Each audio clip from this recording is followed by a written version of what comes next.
precisely, and it's all about finding the answer to the question.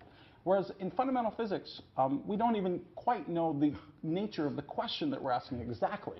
We know there is some rough mystery about where the universe came from, for example, but when we start thinking about it more precisely, we realize that the question hinges on whether time makes sense very close to the Big Bang. Well, we know it doesn't, but what replaces the concept? How do we even know how to phrase the question properly?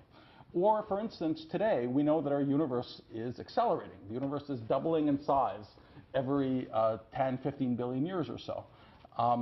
And that means that there are parts of the universe right now that we'll never, ever see, because the light from that region being sent to us will never actually make it to us. Well, how are we supposed to talk about that? And yet, in our mind's eye and in our theory, we certainly get to talk about those regions of the universe. Well, how are we supposed to deal with that? How are we supposed to deal with parts of the universe that we'll never, ever see again?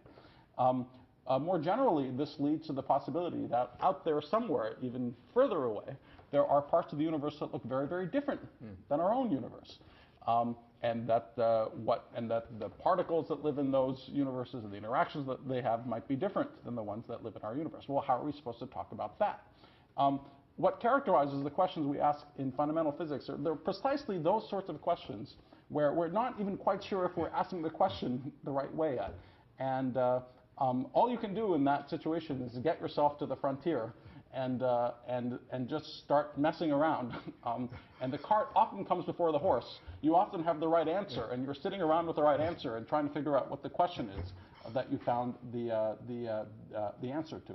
And it's sort of very chaotic and messy until things settle down and we find the right language for talking about things. So that's an additional characterization.